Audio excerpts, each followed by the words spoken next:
I'm doing a presentation on religion in the workplace. My name is Lucas Perriello. I'm going to talk about the beginning of how I came to this, why I wanted to do this. Religion to me has been very important, so I feel like going into the workforce and the workplace, I feel like it's important to know the rights that one has when looking at the aspect of religion and what is acceptable and what isn't acceptable. So what I'll be talking about, as time approached into the modern era, the feeling of political correctness kind of emerged over time. People can't be public about their faith because of fear of getting fired from their jobs and offending other people in their workplace.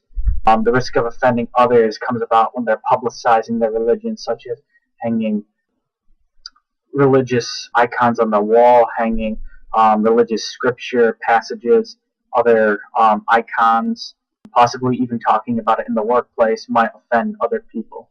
As time moved on into the more modern and contemporary era, employers were required to respect religious traditions of employees. This gave rise to certain acts and certain groups which are designed to monitor it.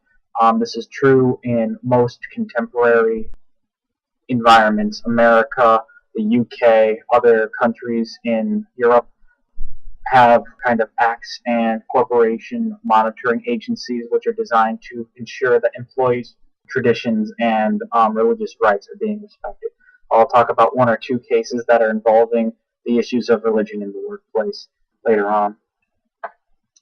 So in order to do this, just to make sure everyone has a clear overview, what I'm doing is I'm defining religion as a set of beliefs concerning the cause, nature, and purpose of the universe, especially when considering the creation of a superhuman agency or agencies usually involving devotional or ritual observations and often containing a moral code governed by the conduct of human affairs. And then, moving off that, when is it appropriate to express your beliefs in the workplace? Either wearing a cross around your neck or discussing it because you want to talk about it with a coworker in some way, shape, or form. One of the big things that I found when looking at the research done over the years, people have noticed that there has been a connection between the development of economies and the development of countries. Essentially, countries that had a belief system of hell or a belief system in general that if you were bad or you sinned in some way and went to hell, they had more countries which had a greater impact on their gross domestic production, as well as the rate of economic influence in the area that had come over time.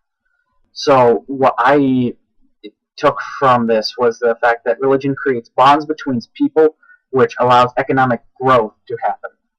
This would be generally for kind of smaller communities that have tighter bonds because of religious ties.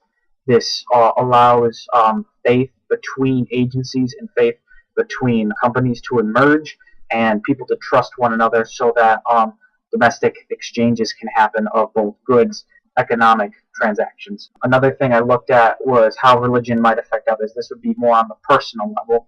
One of the big things is that religion today is a powerful tool, depending on how you use it. So if you use it in your workplace to make a closer-knit family, it could be a very good tool. There are several companies that encourage or allow people to have Bible studies in them. It can be documented, or you can start up one, so long as you're not interfering with the rights of others. So if you want to have a group of people get together and have a Bible study at work, that's completely fine, so long as you're not forcing it upon anyone and making it mandatory, like if you're a manager forcing your coworkers or your employees to attend this because it's your belief and not theirs, because then you're infringing upon their rights, and that's wrong, and you can't really do that. People are becoming more familiar with their religious rights as time kind of progresses into the more modern era. The Equal Employment Opportunity Commission was created about 20 years ago or so, and they have noticed that between the years of 1992 and 2002, the reported religious discrimination complaints doubled, whereas sexual harassment cases only increased by a small amount. So people are becoming more and more aware of when their religious rights are being infringed upon, opposed to when sexual harassment cases, which I feel I know them more prevalently because you hear about them more often, opposed to religious discrimination complaints. So even though sexual harassment cases get more publicity, equal rights for religion seem to have increased dramatically over the past 10 years almost, because of the data that I've found. So what's the worst that could happen if you were to talk about religion in the workplace? Number one, God could smite you. That is a very large, probably not going to happen anytime soon possibility. But the other thing that most people are afraid of that is more likely to happen is you could get fired. Does the employer have a right to fire you because you're expressing your religious opinions in the workplace? It depends on the conditions your workplace has and whether it violates others or their personal rights. So, like, if you are in your workplace and you're just hanging religious icona in your cubicle and they allow you to hang personal items in your cubicle, then you're not affecting anyone else and it's not offending anyone, then that's completely fine. But if they don't allow that, then you might be infringing upon workplace. An interesting statistic that I found is that even though the workplace is becoming more integrated, a vast majority of people still have a Christian background. Based on an article that I found, a woman in the United Kingdom was asked to leave work because she was wearing a cross and she didn't want to remove it. It's extremely hard to believe that we have become so sensitive to this topic that we don't want to offend anyone, that we are now asking our coworkers to leave work because they are displaying some form of their belief system. Personally, I don't think that's right, and neither does the UK. The case goes on to say how the woman sued the company that she was working for, and she won out in court because she had the right and the reason, because it's her faith, to show this cross, even though the company said that they wanted her to leave or to take it off. According to their statistics, as shown in the chart here, around 60% of the population in the UK believes in Christianity, and then a good quarter of them, 25% or so, have no religion, and around 7% stated they didn't have it. And then there's minute other religions that are in the United Kingdom area. So even though there's such a small population of the other religions in the area, the United Kingdom has become sensitive to the fact that they don't want to offend these people and be at risk for discriminating against them.